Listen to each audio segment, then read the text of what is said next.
వంగవీటి మోహన్ రంగా గారికి ముందు జరిగిన కొన్ని సంఘటనలను ఇప్పుడున్న తరానికి కూడా తెలియజేయాలనే ఉద్దేశంతో ఆ ఇన్సిడెంట్ని రివీల్ చేస్తున్నా. రాష్ట్రంలో అధికారంలోకి రావటం కోసం రంగా బలిదానం జరిగింది.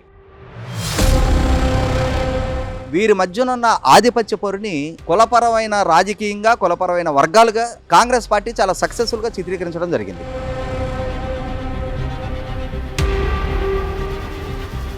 అప్పటి వరకు విజయవాడలో బాంబుల సంస్కృతి లేదు. బాంబుల సంస్కృతి, నాటు బాంబుల సంస్కృతి ఎక్కడ ఉన్నదంటే రాయలసీమ నుంచే ఉంది.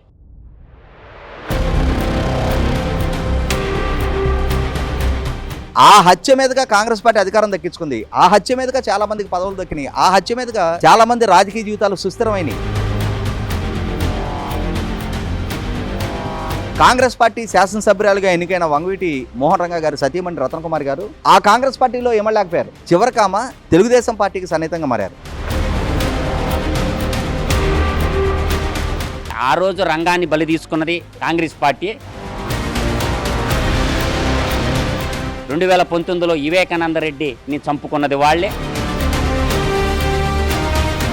మొత్తం కాపు, తెలగ, ఒంటరి, బలిజ సమాజాలు ఎన్టీ రామారావు గారిని మా నాయకుడు కాదు అని చెప్పని డిజోన్ చేసుకున్నారు. కాంగ్రెస్ పార్టీ వైపు ర్యాలీ అయ్యారు. కానీ ఆ వర్గాలు రిలీజ్ అవడానికి ఎన్నాళ్ళో పట్ల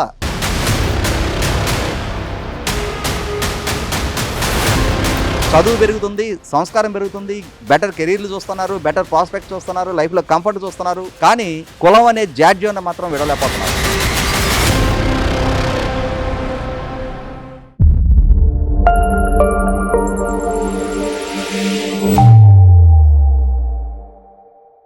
వంగవీటి రంగగారి హత్య జరిగి 36 ఏళ్లు పూర్తయింది. మనం ఇదే ఎందుకు ప్రస్తావించుకుంటున్నామంటే ఈ ఒక్క హత్య రాష్ట్ర రాజకీయాలనే మొత్తం స్వరూపాన్ని మార్చేసిందని మనం చెప్పుకోవచ్చు. చాలా రకాలుగా ఆ రోజు గొడవలు జరిగాయి. 26 రోజుల పాటు కర్ఫ్యూ కూడా విధించినట్టుగా సమాచారం. ఏదేమైనప్పటికీ అది వర్గపోరని, లేదు కులపోరని, పార్టీ పోరని, ఇలా అనేక రకాలుగా మనకు వార్తలు వినిపిస్తూ వచ్చాయి. ఆ రోజు ఆ పరిస్థితుల్ని మీరు దగ్గరుండి చూసిన వ్యక్తిగా అసలు అప్పుడు ఏం జరిగింది, ఎలాంటి పరిస్థితులు ఆ రోజు నెలకొన్నాయి, అలాంటి పరిస్థితులు రావడానికి సమాజంలో అప్పుడు నెలకొన్న స్థితిగతులు ఏంటి, ఓవరాల్ గా మీ అభిప్రాయం ఏంటి రాజేష్ గారు దీని మీద? వాస్తవంగా 1988 డిసెంబర్ 26 వంగవీటి మోహన్ రంగా గారి హత్య జరిగే నాటికి నేను గుంటూరులో డిగ్రీ సెకండ్ ఇయర్లో ఉన్నా. ఆ రోజు ఉదయాన్నే కాలేజీ కానీ రెడీ అవుతున్న సందర్భంలో మొట్టమొదటిగా ప్రాంతీయ వార్తల్లో విజయవాడ శాసనసభ్యులు వంగవీటి మోహన్ రంగా గారి మీద రాత్రి దాడి జరిగింది, వారు తీవ్రంగా గాయపడ్డారు అని చెప్పని వార్తల్లో చెప్పారు. కానీ అప్పటికే వారు మరణించారు. వారికి ఉన్న ప్రజాదరణ దృష్ట్యా సమాజంలో ఘర్షణలు, అశాంతి చెలరగటానికి ఆస్కారం ఉంటుందనే ఉద్దేశంతో కొంత సమయం పాటిస్తూ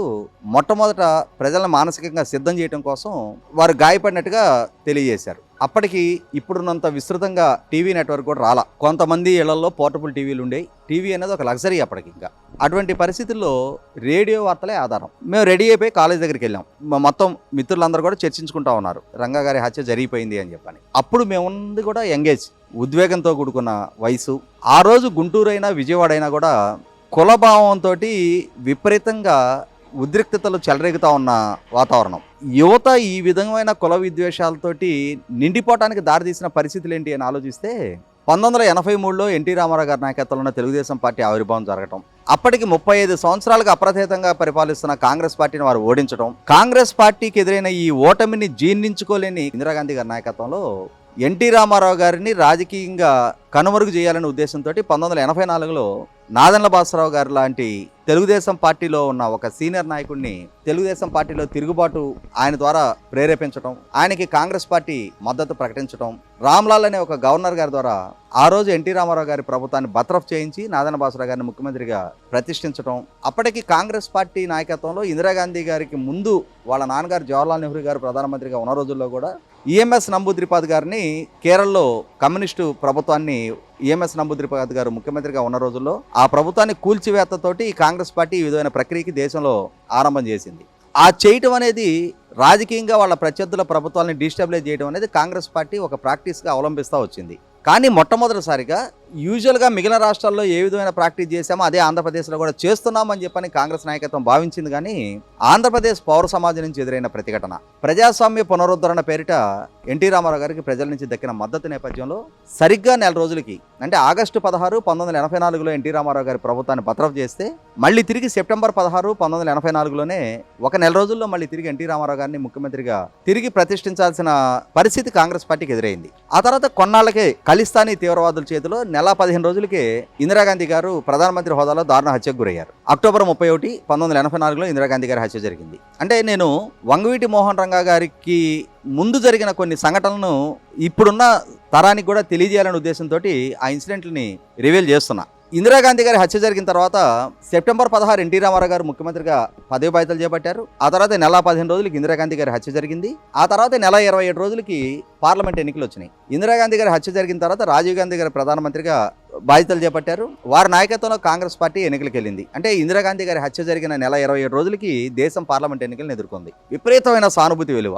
దేశవ్యాప్తంగా కాంగ్రెస్ పార్టీకి 400 పైగా స్థానాలు దక్కాయి. 1980లో భారతీయ జనతా పార్టీ ఆవిర్భావం జరిగి అటల్ బిహారీ వాజ్పేయి గారు, ఎల్కే అద్వానీ గారు లాంటి సీనియర్ నాయకుల నాయకత్వంలో ఉన్న భారతీయ జనతా పార్టీ ఆ ఎన్నికల్లో కేవలం 2 స్థానాలకు పరిమితమైంది. అదే ఆంధ్రప్రదేశ్ రాష్ట్రం దగ్గరికి వచ్చేప్పటికి ఇందిరాగాంధీ గారి హత్య కన్నా కూడా ఎన్టీ రామారావు గారిని కాంగ్రెస్ ప్రభుత్వం నాయకత్వం నుంచి వారి పదవి నుంచి దింపేసిందన్న ఆగ్రహం ఎన్టీ రామారావు గారి నాయకత్వంలో ఉన్న ఇక్కడ మిత్రపక్షాలుగా పోటీ చేసిన Telugu Desam party, Janata party, Bharatiya Janata party, communist పార్టీలు కలిపి కూటమిగా పోటీ చేసినాయి. ఇవాళ కమ్యూనిస్టులు, భారతీయ జనతా పార్టీ కలిసి ఒక వేదిక పంచుకోవడానికి సిద్ధంగా లేరు. కానీ 1984 పార్లమెంట్ ఎన్నికల్లో భారతీయ జనతా పార్టీ, కమ్యూనిస్టులు తెలుగుదేశంతో కలిపి మిత్రపక్షాలుగా పోటీ చేశారు. ఆ ఎన్నికల్లో 42 స్థానాలు ఉన్న ఉమ్మడి రాష్ట్రంలో ఈ కూటమికి 35 స్థానాలు దక్కినాయి. ఒక స్థానం సలావుద్దీన్ ఓవైసీ, ఇప్పుడున్న అసదుద్దీన్ ఓవైసీ గారి తండ్రి, వారు నెగ్గారు. మిగిలిన 6 స్థానాలు కాంగ్రెస్ పార్టీ పరిమితమైంది. వాస్తవంగా ఈ 6 స్థానాల్లో కూడా ఖమ్మం పార్లమెంటు స్థానాన్ని ఉభయ కమ్యూనిస్ట్ పార్టీలు పోటాపోటీగా నామినేషన్ వేసిన నేపథ్యంలో అక్కడ కాంగ్రెస్ పార్టీ అభ్యర్థిగా పోటీ చేసిన జలగం వెంకటరావు గారికి కలిసి వచ్చింది. వాస్తవంగా ఉభయ కమ్యూనిస్టు పార్టీలకి దక్కిన ఓట్లు కలిపి లెక్కేసుకుంటే కాంగ్రెస్ అభ్యర్థి జలగం వెంకటరావు గారి కన్నా కూడా 1,00,000 ఓట్లు పైగా ఆధిక్యత ఉంది. కానీ ఈ ఉభయ కమ్యూనిస్ట్ పార్టీలు సిపిఐ, సిపిఎంలు పంతానికి పోయి మేమని చెప్పని పోటీ చేసిన పర్యవసానం అక్కడ జలగం వెంకటరావు గారికి కలిసిబాటు అయింది. లేకుంటే కాంగ్రెస్ పార్టీకి 5 స్థానాలు దక్కుండే. ఏదేమైనా సరే తెలుగుదేశం పార్టీ ఆ ఎన్నికల్లో లోక్సభలో ఒక ప్రాంతీయ పార్టీ పార్లమెంట్లో leader of the opposition type అయిపోయింది అనమాట. అంటే వాస్తవంగా లీడర్ ఆఫ్ ది అపోజిషన్ దక్కాలి అని అంటే 1/10 షేర్ ఆఫ్ ది పార్లమెంట్ ఉండాలి. కానీ ఇవాళ ఇదే ప్రతిపక్షంలో పెద్ద పార్టీ కావడంతో ప్రతిపక్ష గ్రూప్గా గుర్తించారు. ఆ తర్వాత ఎన్టీ రామారావు గారు అసెంబ్లీని రద్దు చేసి మార్చి 5వ తారీఖు రోజు 1985 మార్చి 5 మళ్ళీ అసెంబ్లీ ఎన్నికలకు వెళ్ళారు. మళ్ళీ ప్రజలు ఎన్టీ రామారావు గారిని అసెంబ్లీ ఎన్నికల్లో కూడా అఖండ విజయం గట్టపెట్టి ముఖ్యమంత్రిగా ఎన్నుకోవడం జరిగింది. ఈ నేపథ్యంలో కాంగ్రెస్ పార్టీ తన వ్యూహాన్ని మార్చుకుంది. అంటే ఎన్టీ రామారావు గారు లాంటి ప్రజాకర్షణ కలిగిన, ప్రజామోదం కలిగిన నాయకుడిని రాజకీయంగా దెబ్బకొట్టాలి, ఎన్నికల్లో ఓడించాలి అని అంటే మనం ఇప్పుడు అనుసరిస్తున్న వ్యూహాలు, గవర్నర్ల ప్రయోగమో లేదు ఆ పార్టీలో చీలికలు తీసుకురావటమో, ఇటువంటి ప్రయత్నాల వల్ల ఎన్టీ రామారావు గారు లాంటి పాపులర్ నాయకుడిని డిస్టెబిలైజ్ చేయలేం. కాబట్టి ఆయన్ని ఓడించాలి అని అంటే మన వ్యూహం మార్చుకోవాలి అని చెప్పని వాళ్ళు ఒక కొత్త వ్యూహానికి తెరదీశారు. ఆ వ్యూహం ఏంటి అంటే ఎన్టీ రామారావు గారిని ఆయన పుట్టిన కులం పేరిట సాఫ్ట్ టార్గెట్ చేసుకోవాలి. ఆయన్ని ఆయన కుల పక్షపాతిగా చిత్రీకరించాలి. సమాజంలో కుల విద్వేషాలు పెంచాలి. సమాజంలో రాజకీయంగా తమ ఉనికి మనుగడ కోసం నిట్టనిలుగా కులపరమైన విద్వేషాలు పెంచి పోషించాలి అని చెప్పని ఒక లైన్ తీసుకుంది కాంగ్రెస్ పార్టీ. అంటే పార్టీ తీసుకుందంటారా, పార్టీలో ఉన్న వ్యక్తులు తీసుకున్నారంట? 100% పాళ్ళు కాంగ్రెస్ నాయకత్వమే ఆ విధమైన విధానాన్ని ఎంచుకుంది. ఆ రోజు ఆంధ్రప్రదేశ్ నుంచి కేంద్ర ప్రభుత్వంలో న్యాయశాఖ మంత్రిగా పనిచేస్తున్న పి శివశంకర్, ఆనాడు పిసిసి అధ్యక్షుడిగా కేంద్ర మంత్రిగా ఉన్న జలగం వెంకటరావు గారు, సిఎల్పిలో యంగ్స్టర్స్గా ఉన్న వైఎస్ రాజశేఖర రెడ్డి గారు, ఇటువంటి నాయకులందరూ కలగలిసి ఆ రోజున ఎన్టీ రామారావు గారిని నిత్యం కులం పేరిట టార్గెట్ చేస్తూ ఉండేవాళ్ళు. వారికి కలిసి వచ్చిన అంశం వచ్చేటప్పటికి ఇప్పుడు మనం మాట్లాడుకున్నాం ఇందాక వంగవీటి మోహన్ రంగా గారు, అలాగే ఆ రోజు విజయవాడలో తెలుగుదేశం పార్టీ శాసనసభ్యులుగా ఉన్న దేవినేని నెహ్రూ గారి మధ్య అప్పటికి దశాబ్దాల కాలంగా విజయవాడ కేంద్రంగా జరుగుతున్న ఆధిపత్య పోరు. ఎందుకంటే ఇక్కడ ఇంకొక అడుగు ముందుకేసి మాట్లాడుకోవాలి అని అంటే వంగవీటి మోహన్ రంగా గారి అన్న వంగవీటి రాధా గారు 1970 దశకంలో హత్యకు గురయ్యారు. వాస్తవంగా ఆయన యంగ్స్టర్గా ఉండి ఆయన ఆధిపత్యం కొనసాగుతున్న రోజుల్లో దేవినేని నెహ్రూ గారు, వంగవీటి రంగా గారు ఇరువురు కూడా రాధా గారు అనుయాయులుగానే ఉన్నారు. అంటే నెహ్రూ గారి సోదరుడు గాంధీ గారు అని ఉండేవారు. తర్వాత రోజుల్లో వారు కూడా హత్యకు గురయ్యారు. రాధా గారి హత్య జరిగిన తర్వాత విద్యార్థి నాయకుల స్థాయి నుంచి వర్గ నాయకులుగా, తర్వాత రాజకీయ పార్టీల ఆశ్రయం పొంది వంగవీటి రంగా గారు మొట్టమొదటి కార్పొరేటర్గా ఎన్నిక కావటం, తర్వాత తెలుగుదేశం పార్టీ ఆవిర్భావంతో దేవినేని నెహ్రూ గారు ఎమ్మెల్యే కావటం, ఆ తర్వాత కాంగ్రెస్ పార్టీలో 1985లో వంగవీటి రంగా గారు కూడా ఎమ్మెల్యే కావటం, దాంతో ఏమైపోయిందంటే వీరిద్దరూ 2 కులాలకు సంబంధించిన వ్యక్తులు కావటం, 2 పార్టీలకు సంబంధించిన నాయకులు కావటం, దాంతో ఏమైపోయిందంటే వీరి మధ్యనున్న ఆధిపత్య పోరుని వాస్తవంగా అసలు కులాలకు సంబంధం లేదు, ఆధిపత్య పోరు, దాన్ని కులపరమైన రాజకీయంగా కులపరమైన వర్గాలుగా కాంగ్రెస్ పార్టీ చాలా సక్సెస్ఫుల్గా చిత్రీకరించడం జరిగింది. ఎందుకు? దేవినేని నెహ్రూ గారు తెలుగుదేశం పార్టీ శాసనసభ్యుడు అయి ఉంటాం, ఎన్టీ రామారావు గారి సామాజిక వర్గీయుడు అయి ఉండటంతో ఎన్టీ రామారావు గారిని టార్గెట్ చేయడం కోసం ఇది ఒక సాఫ్ట్ టార్గెట్గా వాళ్ళు ఎంచుకోవడం జరిగింది. అంటే కాపు ఓటు బ్యాంక్ కూడా కలిసి వచ్చేది అనే అంశం కూడా ఉంటుంది అంటారా? అంటే ఒకటి గుర్తుంచుకోవాల్సింది ఏంటి అంటే ఇవాళ మనం పదే పదే కాపు అని వాడుతున్నాం, కానీ వాస్తవంగా ఆ రోజుల్లో కృష్ణా గుంటూరు జిల్లాల్లో కాపు అనే పదం ఉండేది కాదు, తెలగ అనేవాళ్ళు. అంటే కాపు, తెలగ, ఒంటరి, బలిజ కులాలని చెప్పని మాట్లాడతాం. గోదావరి జిల్లాల నుంచి పైకి కాపు అనే పదం ఉంది, కానీ కృష్ణా గుంటూరు జిల్లాల్లో అసలు కాపు అనే పదం మాకు తెలియదు. ఆ రోజుల్లో తెలగాలు అనేవాళ్ళు, లేదంటే నాయుళ్ళు అనేవాళ్ళు. ఇటువంటి పరిస్థితుల్లో విద్వేష భావాలు ఈ 2 కులాల మధ్య రాజకీయ అవసరాల రీత్యా పెంచి పోషించబడ్డాయి. ఆ పోషించిన నేపథ్యంలో ఇక్కడ గమనించుకుంటే వంగవీటి మోహన్ రంగా గారి హత్యకు ముందు, చాలా ముందుగానే దేవినేని నెహ్రూ గారి సోదరుడు గాంధీ గారి హత్య జరిగింది. ఆ తర్వాత వంగవీటి మోహన్ రంగా గారి హత్య జరిగిన డిసెంబర్ 26, 1988, ఆ సంవత్సరం మార్చిలోనే దేవినేని నెహ్రూ గారి తమ్ముడు దేవినేని మురళి గారి హత్య జరిగింది. కానీ ఆ 2 హత్యలు జరిగిన రోజు అది కుల హత్యలు అని చెప్పని ఆ విధమైన విద్వేషాలు భావన లేదు. కానీ ఆ తర్వాత రంగా గారి దగ్గరికి వచ్చేప్పటికి ఏంటంటే కాంగ్రెస్ పార్టీ సక్సెస్ఫుల్గా రాజశేఖర రెడ్డి గారు, అలాగే ఆ రోజు పి శివశంకర్ గారి కొడుకు సుధీర్ కుమార్ గారు అని చెప్పని ఆయన యూత్ కాంగ్రెస్ అధ్యక్షుడిగా ఉన్నాడు. ఆయన వీళ్ళందరూ కలగలిసిగా వంగవీటి మోహన్ రంగా గారి ప్రాణానికి ముప్పు ఉంది అని చెప్పని కాపునాడు అని చెప్పని ఒక సమావేశం ఏర్పాటు చేశారు. ఆ సమావేశం చాలా మందికి రాజకీయ భవిష్యత్తు కల్పించిన సమావేశంగా కూడా దాన్ని భావించవచ్చు మనం. ఇవాళ తెలుగుదేశం పార్టీలో సత్యనపల్లి నుంచి ఎన్నికై ఉన్న కన్నా లక్ష్మణారాయణ గారు రీసెంట్ గా బియ్యం కాజేశారు అని చెప్పని ఆరోపణలు ఎదుర్కొంటూ ఇవాళ పరారీలో ఉన్న పేర్ని నాని గారి తండ్రి పేర్ని కృష్ణమూర్తి గారు, రాజానగరం నుంచి జక్కంపూడి రాజా గతంలో శాసనసభ్యుడిగా ఉన్నారు, అంతకుముందు వాళ్ళ తల్లి విజయలక్ష్మి గారు ఉన్నారు, వారి భర్త జక్కంపూడి రామ్మోహన్ రావు గారు అని చెప్పని రాజశేఖర రెడ్డి గారి కేబినెట్లో మంత్రిగా పనిచేశారు. వీళ్ళందరూ కూడా ఆ కాపునాడు వేదికగానే లీడర్లకు ఎస్టాబ్లిష్ అయ్యారు. వీళ్ళందరికీ రాజకీయపు జన్మ ఆ కాపునాడు వేదికగానే దక్కింది. విజయవాడలో జరిగిన ఈ ఘర్షణలకి, ఈ హత్యలకి విజయవాడ నగరం దాటున్న కృష్ణా జిల్లాలో ఉన్న గ్రామాల్లో ఉన్న ప్రజలకు కూడా సంబంధం లేదు. వంగవీటి మోహన్ రంగా గారిని జీవితకాలంలో వాళ్ళు చూసుండరు, అలాగే దేవినేని నెహ్రూ గారిని కూడా జీవితకాలంలో వాళ్ళు చూసుండరు. ఇవాళంటే టీవీలు, ఫోన్లు, సోషల్ మీడియా, ఇన్ని రకాల పరిజ్ఞానం అందుబాటులోకి వచ్చింది. ఆ రోజు ఊర్లో ఒక 10 మందికి న్యూస్ పేపర్ వస్తే చాలా గొప్ప, లేదు అంటే రేడియోలో వార్తలే. అటువంటి పరిస్థితుల్లో విజయవాడలో 2 వర్గాలు ఉన్నాయి అనేది పేరు వినుంటారు తప్ప జీవితకాలంలో వీళ్ళని ఎప్పుడు చూసుండని గ్రామీణ ప్రాంతాల్లో ప్రజల మధ్య కూడా ఘర్షణలు చెలరేగింది. రాష్ట్రం అశాంతితో రగిలిపోయింది. ఘర్షణలు, లూటీలు, దహనాలు, దాడులు, దౌర్జన్యాలు, చివరికి అది ఎంత ఎక్స్టెంట్కి వెళ్ళిపోయింది అని అంటే ఈ సంఘటన జరిగిన రోజు విజయవాడలో డాక్టర్ శ్రీహర్రావు గారు అని చెప్పని ఒక డాక్టర్ని కూడా హత్య చేయడం జరిగింది. ఎందుకనంటే కేవలం ఎన్టీ రామారావు గారు సామాజిక వర్గాన్ని లక్ష్యంగా చేసుకొని. ఆ విధమైన విద్వేష వాతావరణం కాంగ్రెస్ పార్టీ చాలా సక్సెస్ఫుల్గా సమాజంలో ఒక విష బీజాలు నాటేసింది. ఎక్కడికక్కడ కాంగ్రెస్ నాయకులే రోడ్లెక్కి విద్వేషాలు పెంచారు, దాడుల్ని ప్రోత్సహించారు, లూటీలు చేయించారు. మా కాలేజ్ పేరు జాగలమూడి కుప్పస్వామి చౌదరి కాలేజ్, వాళ్ళు నిర్మాణం చేయించారు. ఆ కాలేజీలో ఒక్క కమ్మ సామాజిక వర్గీయులే చదువుకోవట్లేదు, ఎయిడెడ్ కాలేజీ, అన్ని కులాల వాళ్ళు చదువుకుంటారు. అయినా సరే ఆ పేరున్న పాపానికి ఆ కాలేజీని ధ్వంసం చేసేశారు. చౌదరి మెడికల్స్ అని ఉంటుంది. ఇట్లా మొదలుపెట్టిక ఒక సామాజిక వర్గీయులకు సంబంధించిన వ్యాపార సంస్థల మీద దాడులు జరిగినాయి, లూటీలు జరిగినాయి, యథేచ్ఛగా అల్లర్లు కొనసాగినాయి. చివరికి ఇందాక మీరు ప్రస్తావించినట్టుగా 26 రోజుల పాటు కర్ఫ్యూ వాతావరణం కొనసాగింది. ఇటువంటి పరిస్థితుల్లో సమాజంలో మనిషిని మనిషి నమ్మలేని స్థితి, మనిషిని మనిషి కులం పేరిట మాత్రమే, అంటే కళ్ళల్లో వీడి కులం మన కులస్తుడా కాదా అనే ఒక వర్టికల్ డివిజన్ వచ్చేసింది సమాజం మొత్తంలో. ఇప్పుడు మీరు చెప్పింది బాగుంది. అయితే ఇక్కడ నాకు ముఖ్యమైన ప్రశ్న ఏంటంటే ఆల్రెడీ అక్కడ కాపునాడు అని ఒక మీటింగ్ పెట్టారు. అంటే ముందస్తుగా హెచ్చరిక, వంగవీటి రంగ గారిని చంపేస్తున్నట్టుగా ముందస్తు హెచ్చరిక అది మీటింగ్. ఆ మీటింగ్ ఉన్నా సరే మరి దేవినేని వర్గీయులు ఎందుకు అంత డేర్ చేశారంటారో కాంగ్రెస్ పార్టీ వాళ్ళు కూడా ప్రోత్సహించారని కూడా ఒక ఆరోపణ ఉంది కదా. ఈ సంఘటనకు ముందు, ఈ సంఘటన జరిగిన తర్వాత కూడా చాలా మార్పు చేర్పులు రాజకీయంలో జరిగినాయి. వాస్తవంగా నేను అదే చెప్తున్నా ఇందాక, సమాజం మొత్తం నెట్టనిలుగా చీలిపోయింది. మనిషి మనిషి మధ్య కూడా కులపరమైన అడ్డుగోడల నిర్మాణం జరిగిపోయినాయి. మన ఇరుగు పొరుగు వాళ్ళు కూడా మనస్ఫూర్తిగా మనసు ఇప్పి మాట్లాడుకోలేని దుస్థితిలోకి ఆ రోజు సమాజం దిగజారిపోయింది. నేను మొదట్లోనే చెప్పినట్టుగా ఆ రోజు యువకులుగా ఉన్న మేము కూడా వీటికి అతీతం కాదు. ఆ ఆవేశకావేశాలకి మేము లోనయ్యాం, ఆ ఘర్షణలో మేము పాల్గొన్నాం.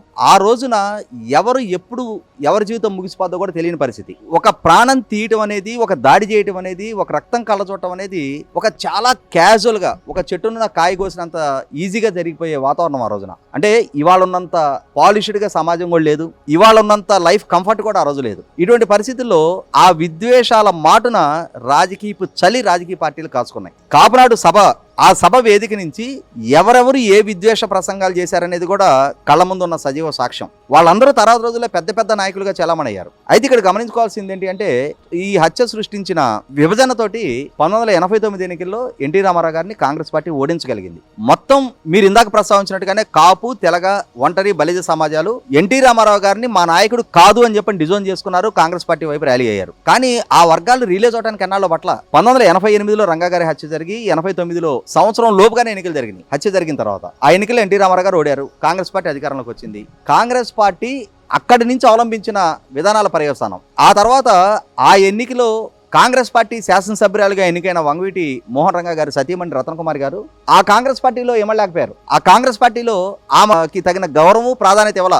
ఆ హత్య మీదుగా కాంగ్రెస్ పార్టీ అధికారం దక్కించుకుంది. ఆ హత్య మీదుగా చాలా మందికి పదవులు దక్కినాయి. ఆ హత్య మీదుగా చాలా మంది రాజకీయ జీవితాలు సుస్థిరమైనవి.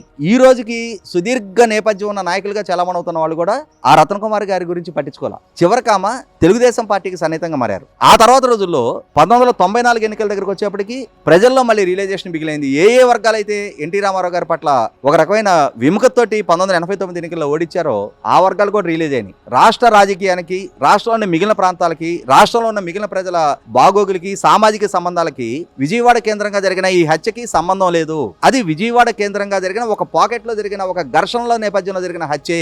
దానికి మనం రాష్ట్రం మొత్తానికి వర్తింపజేసి రాష్ట్రంలో ఉన్న ప్రజలందరూ వర్టికల్ గా డివైడ్ అయిపోయి ఈ విద్వేషాల్లోనే బతకనవసరం లేదు అని చెప్పని సమాజం రిలీజ్ అవడానికి ఎన్నాళ్ళ పట్ల మళ్ళీ తిరిగి 5 సంవత్సరాలు గడిచేటప్పటికి అదే సమాజం ఆ కాంగ్రెస్ పార్టీని ప్రతిపక్ష హోదా కూడా దక్కనివ్వని స్థితికి ఓడించి మళ్ళీ ఎన్టీ రామారావు గారిని ఎన్నుకున్నారు. ఇక్కడ గమనించుకుంటే 1989లో రంగా గారు చనిపోయి ఉన్నారు. రంగా గారికి కుటుంబం కాంగ్రెస్ పార్టీ నుంచి ప్రాతినిధ్యం వహిస్తే 1999 వచ్చేటప్పటికి తెలుగుదేశం శాసనసభ్యుడిగా దేవినేని నెహ్రూ గారు కొనసాగుతున్న నేపథ్యంలో ఎన్టీ రామారావు గారి దగ్గర నుంచి ఆ సామాజిక వర్గం మొత్తం ఒక నిందమోసి దాడులు, దౌర్జన్యాలకు గురైతే అదే దేవినేని నెహ్రూ గారు కాంగ్రెస్ పార్టీ నుంచి 1999 ఎన్నికల్లో కంటెస్ట్ చేయడం జరిగింది. అంటే రాజశేఖర రెడ్డి గారు పార్టీలోకి ఆహ్వానించారని కూడా అన్నారు.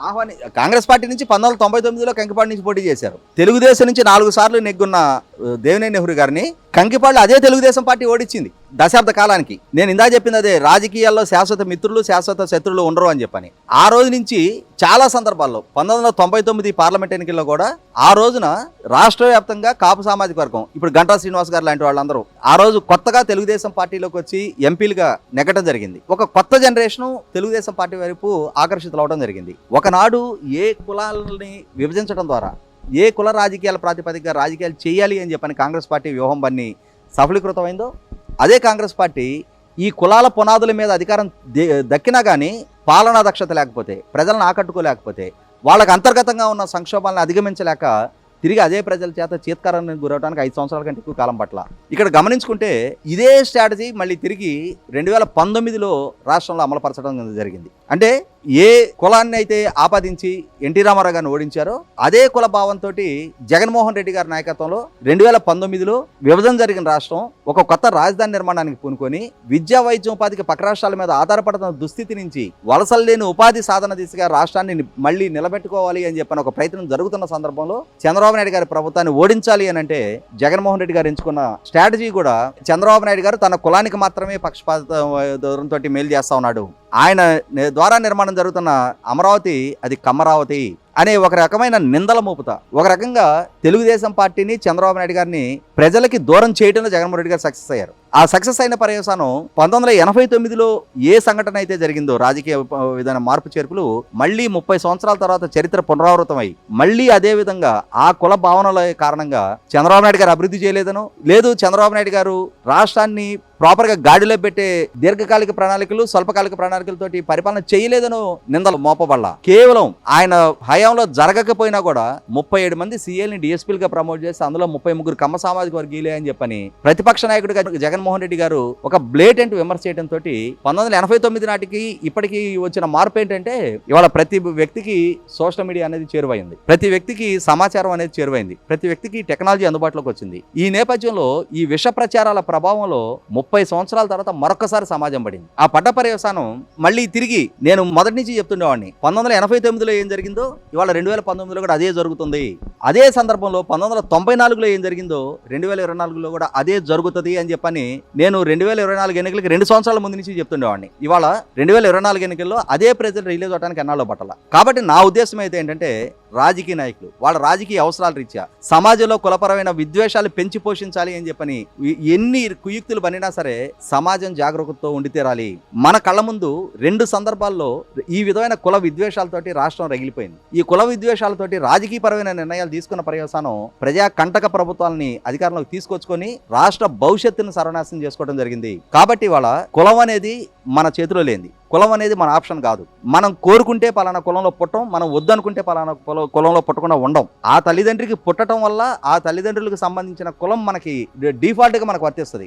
మన చదువు మన ఇష్టం, మన మతం మన ఇష్టం, మన ఆహారం మన ఇష్టం, మనం వేసుకునే బట్టలు మన ఇష్టం, మనం ఎక్కడ నివసించాలనేది మన ఇష్టం, మనం ఎక్కడ పనిచేయాలనేది మన ఇష్టం, మనం ఏ విధంగా జీవించాలనేది మన ఇష్టం. కానీ మన ప్రమేయం లేకుండా మనకు ఆపాదించబడేది మన కులం. అటువంటి మన ఘనత అంటూ ఏమీ లేని మన కులం కోసం ఇవాళ మనదేదో ఘనత అయినట్టు, మన కులమే సుపీరియర్ అయినట్టు, మిగిలిన కులాలన్నీ చిన్నవి అన్నట్టుగా ఆ భావన ఈ ప్రతి కులంలో ఇవాళ పెరిగిపోతున్న పర్యవసానం. చదువు పెరుగుతుంది, సంస్కారం పెరుగుతుంది, బెటర్ కెరీర్లు చూస్తున్నారు, బెటర్ ప్రాస్పెక్ట్ చూస్తున్నారు, లైఫ్లో కంఫర్ట్ చూస్తున్నారు. కానీ కులం అనే జాడ్యాన్ని మాత్రం విడవలేకపోతున్నారు. ఇటువంటి పరిస్థితుల్లో ఖచ్చితంగా కులభావాన్ని విడవాల్సిందే.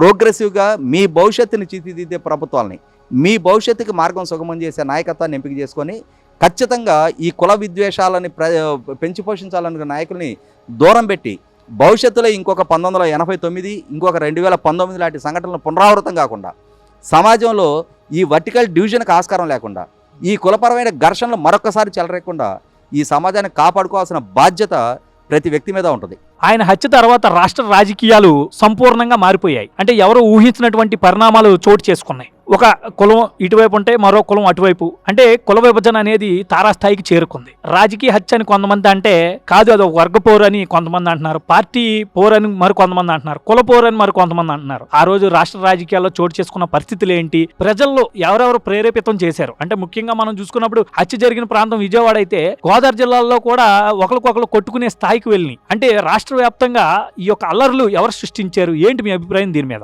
రంగా హత్య అనేది ఆంధ్రప్రదేశ్ రాష్ట్రంలో చాలా పెనుచంచలనాలు కలిగించింది. దీని వెనక రాజకీయ క్షుద్ర శక్తులు ఆడినటువంటి నాటకంలో భాగంగా రంగా హత్య జరిగింది. కారణాలు అన్వేషిస్తే భారతదేశంలో కాంగ్రెస్ పార్టీ ఆ రోజుల్లో దేదీప్యమాన్యంగా వెలిగిపోతుంది. కాంగ్రెస్ పార్టీ మోనార్కిజం తోటే వన్ మ్యాన్ ఆర్మీ చేస్తున్న తరుణంలో పాంతీ పార్టీలు పుట్టుకొచ్చినాయి. పాంతీ పార్టీలు పుట్టుకొచ్చి దక్షిణ భారతదేశాన్ని అంతటా కూడా లెఫ్ట్ వింగ్, తర్వాత పాంతీ పార్టీలు రూలింగ్లోకి రావడం జరిగింది. తమిళనాడు తీసుకున్న, అటు ఆంధ్రప్రదేశ్ తీసుకున్న, ఉమ్మడి ఆంధ్రప్రదేశ్ ఇప్పుడున్న తెలంగాణ, సీమాంధ్ర తీసుకున్న, అటు కేరళ తీసుకున్న, పాంతీ పార్టీలు అవాగా ఉన్నది. అప్పుడు ఏంటంటే అప్పట్లో మీరు బాగా చూసుకుంటే ఎన్టీ రామారావు పార్టీ పెట్టక ముందు సంవత్సరానికి ఒక ముఖ్యమంత్రి మారేవాడు. 1వ కృష్ణుడు, 2వ కృష్ణుడు, 3వ కృష్ణుడు, 4వ కృష్ణుడు, అంటే కేంద్రం శాసిస్తుండేది. ఇక్కడ ముఖ్యమంత్రులకి ప్రజలు ఎన్నుకున్నటువంటి ముఖ్యమంత్రిని ఢిల్లీ శాసిస్తుండేది. అప్పుడు తెలుగు ప్రజల ఆత్మగౌరవం కోసం తెలుగుదేశం పార్టీ పుట్టింది.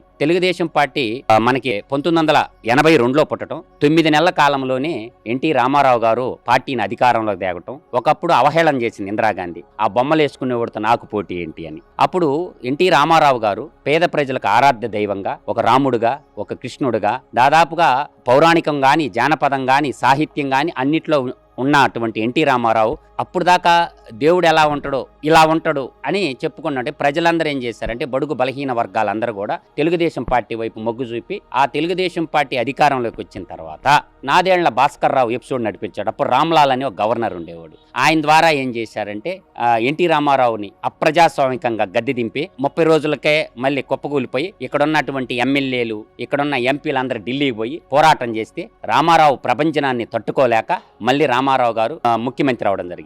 తర్వాత మళ్ళీ రామారావు గారు మధ్యంతర ఎన్నికలకు వెళ్ళిపోయాడు. అప్పుడు కూడా ప్రజలు బ్రహ్మరథం పెట్టారు. అప్పటికి 7 సంవత్సరాల కాలం పాటు తెలుగుదేశం పార్టీ బాగా ఉన్న తరుణంలో ఏం చేయాలా, ఏదో విధంగా కాంగ్రెస్ పార్టీని ఇక్కడ అధికారం రావాలని అన్న ఉద్దేశంతో అప్పుడు ఏం చేశారంటే రంగాని కాంగ్రెస్ వాళ్ళు చంపి, కాంగ్రెస్ నాయకులు చంపి, అప్పటి వరకు విజయవాడలో బాంబుల సంస్కృతి లేదు. బాంబులు ఎక్కడి నుంచి వచ్చినాయి అంటే రౌడీ సంస్కృతి ఉన్నది, గ్రూప్ సంస్కృతి ఉన్నది, ట్రేడ్ యూనియన్ సంస్కృతి ఉన్నది, కానీ బాంబుల సంస్కృతి లేదు. బాంబుల సంస్కృతి, నాటు బాంబుల సంస్కృతి ఎక్కడ ఉన్నదంటే రాయలసీమ నుంచే ఉంది. అంటే రాష్ట్రంలో అధికారంలోకి రావడం కోసం రంగా బలిదానం జరిగింది. అంటే దానికి ముందే కదా కాపు నాడు అని మీటింగ్ పెట్టి అందులో రాజశేఖర రెడ్డి గారు కూడా వెళ్ళడం, అయితే ఇలా రంగా గారిని చంపేయడానికి చూస్తున్నారని ఆయన ముందుగానే ఒక మీటింగ్ పెట్టి చెప్పడం కూడా, అంటే సిగ్నల్ కూడా ఇచ్చారు కదా. సో కాంగ్రెస్ వాళ్ళే చేశారని ఎలా చెప్పొచ్చు? 100% అది కాంగ్రెస్ పార్టీలో ఉన్నటువంటి పెద్ద నాయకులు వేసుకున్నటువంటి ప్రణాళిక. ఆ ప్రణాళికలో భాగంగా రంగాన్ని చంపితే 2 వర్గ వైషమ్యాలు సృష్టించవచ్చు, ఆ చలిమంటల్లో మనం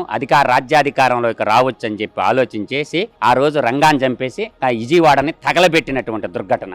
కాపులు కమ్మల మధ్య అత్యధికంగా ఓట్లు ఉండేటటువంటి కాపు సామాజిక వర్గాన్ని వాళ్ళ ఓట్ల కోసం కాంగ్రెస్ ఆడినటువంటి జగన్ నాటకంలో పాత్రంలో బలైపోయినారు. తెలుగు బిడ్డలు సమిధులైపోయారు, ఎంతో మంది వ్యాపారాలు పోయినాయి, ఎన్నో హత్యలు జరిగింది. కాబట్టి అది జరగకూడనటువంటి సంఘర్షణ. అంటే కులాల చితిమంటల్లో రాజ్యాధికారం చేసుకొని ఆ నింద ఎన్టీ రామారావు గారి మీద మోపి మనకి 89లో మనకి జరిగిన ఆ ఎపిసోడ్ వాళ్ళకి రాజ్యాధికారంలోకి రావడానికి ఉపయోగపడింది. అది 91లో మనం చూసాం. ఆ 91లో మనం బాగా అబ్జర్వ్ చేశాం. అందువల్ల ఏంటంటే మళ్ళీ అప్పుడు ఏం చేశారు, యథా రాజా తదా ప్రజ అని మళ్ళీ 1వ కృష్ణుడు, 2వ కృష్ణుడు, 3వ కృష్ణుడు పాత్ర. అదే 94లో మళ్ళీ ఎన్టీ రామారావు ప్రజల్లోకి వస్తే బ్రహ్మరథం పట్టారు. అప్పుడు ప్రతిపక్ష హోదా లేకుండా కేవలం 26 సీట్లకే పరిమితం అయిపోయింది కాంగ్రెస్ పార్టీ. ఆ రోజు ప్రతిపక్ష నాయకుడిగా ఉండమంటే ఎవరో ఉండకపోతే హైదరాబాద్ ముద్దుబిడ్డ అయిన పి జనార్దన్ రెడ్డి గారు ప్రతిపక్ష పాత్ర వహించాడు. కాబట్టి ప్రజలు ఆ రోజు జరిగినటువంటి సంఘర్షణ మనకి అవగతమైంది, తెలిసింది. కాబట్టి ఒక వ్యక్తిని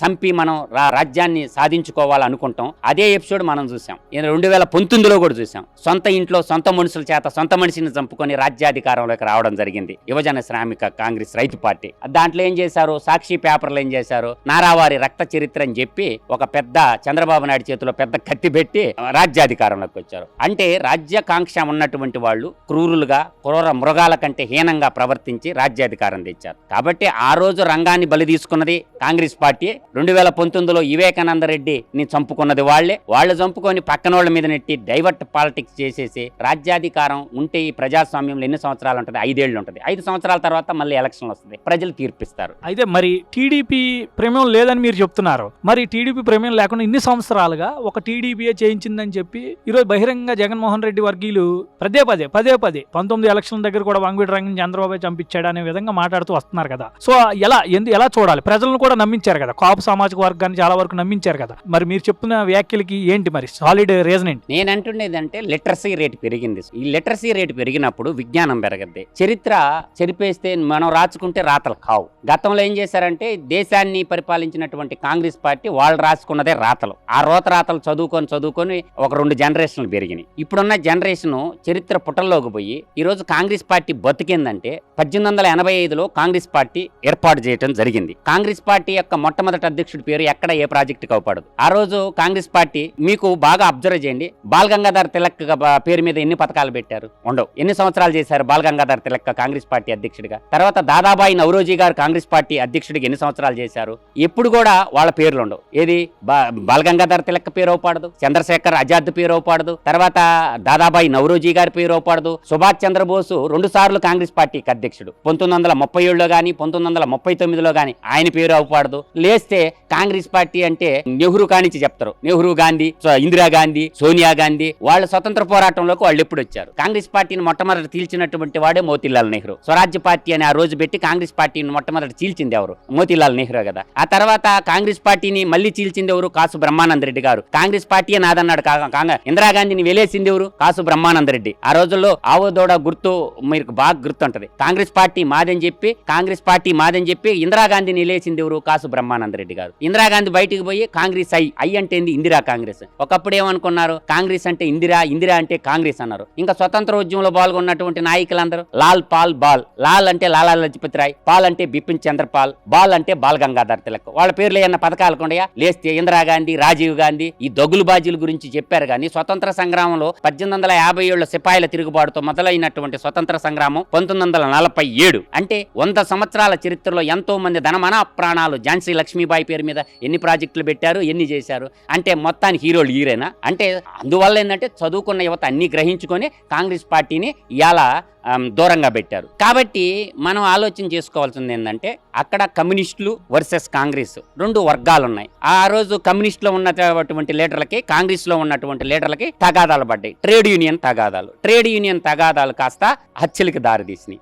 అక్కడ ఉన్నది అందరికి తెలుసు. Communist party of India trade union ఒక వర్గంగా ఉన్నది, కాంగ్రెస్ పార్టీ ఒక వర్గంగా ఉన్నది. ఈ కమ్యూనిస్టులు కాంగ్రెస్ల మధ్య జరిగినటువంటి సంఘర్షణ తెలుగుదేశం పార్టీ మెడగ చుట్టుకున్నది. అంతే తప్ప ఇది తెలుగుదేశం పార్టీ ఎటువంటి సంబంధం లేదు. కాబట్టి ఆనాటి సంఘటన జరిగింది కమ్యూనిస్ట్ వర్సెస్ కాంగ్రెస్ మధ్య జరిగినటువంటి సంఘటన. ఆ హత్యలు కుల పరంగా తీయటం అనేది కాంగ్రెస్ పార్టీ ఆజ్యం పోసేది వాళ్లే. కుల సంఘర్షణ ఇవాళ భారతదేశంలో కులగణన చేయమంటుంది కూడా కాంగ్రెస్ పార్టీయే కదా. ఒకటేమో మతాన్ని ఎగదోస్తే మరోటేమో కులాన్ని ఎగదోస్తుంది. అసలు నేననేది ఏంటంటే ఇప్పుడు అంటరానితనం నేరం అన్నప్పుడు కుల నిర్మూలన సంస్థ అనేది ఎందుకు పెట్టారు డాక్టర్ బిఆర్ అంబేద్కర్ గారు? అసలు కులం అనే కాలమే ఎత్తేస్తే, క్యాస్ట్ అనే కాలమే ఎత్తేస్తే దేశం బాగుంటది కదా అనేది నా యొక్క అభిప్రాయం. ఏదన్నా మనం రిజర్వేషన్ ఇవ్వాలంటే ఆర్థిక స్థితి మీద రిజర్వేషన్ ఇస్తే బాగుంటది కానీ ఇలా అగ్రకుర్రాలని చెప్పుకునేటటువంటి కులాల్లో పేదోళ్ళు లేరా? కాబట్టి నేననేది ఎకనామికల్ సెన్సస్ మీద రిజర్వేషన్లు ఉండాలా. ఈ క్యాస్ట్ కాలం లేపేస్తే ఈ కుల నిర్మూలన అనేది జరిగి తీరద్ది. ఈ కుల ప్రస్తావనలు కూడా లేకుండా పోద్ది. కాబట్టి రాజకీయ నాయకులు రాజ్యాధికారం కోసం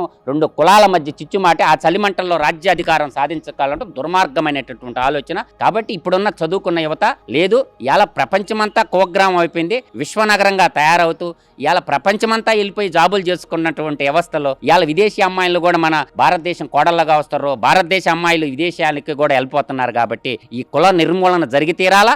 కాబట్టి ఇంకా కుల ప్రస్తావన తేవటం అంటే మూర్ఖులు అవేకులు చేసేటటువంటి పనిని మాత్రం నేను చెప్పగలను. ఇప్పుడు అందరూ కూడా అభివృద్ధి కోరుకుంటున్నారు, ఉద్యోగాన్ని కోరుకుంటున్నారు తప్ప ఈ కుల చలిమంటల్లో ఏదో ఒకరిద్దరు రాజకీయ నాయకులు కావటం, ఒకరు ముఖ్యమంత్రి కావటం కోసం కులాల రచ్చుల్లో ఇప్పుడు నేటి తరం యువత, చదువుకున్న యువత కులాల సంఘర్షణలో బందీలు కావడం లేదని మాత్రం నేను స్పష్టంగా చెప్పగలను. కాబట్టి ఇప్పుడు నిన్న చూసాం, నిన్న 2024లో జరిగిన ఎలక్షనే తార్కాను. అన్ని కులాలు, సర్వజనులు అందరూ ఏకమయ్యి ఒక తాటి మీదకి వచ్చి 93% స్ట్రైక్ రేట్ తోటి 57% ఓట్లతోటే, అంటే అన్ని కులాలు వేస్తేనే కదా అయింది. కాబట్టి ఏ ఒక్క కులంతో రాజ్యాధికారంలోకి ఎవరో రాలేరు. అటువంటి అవేకులు మూర్ఖుల జోలికి నేటి యువతరం పోకుండా రాష్ట్రము దేశాభివృద్ధికి వైపు అడుగులేయాలని చెప్పి ఆ విధంగా ఆలోచించాలని చెప్పి నా యొక్క భావన.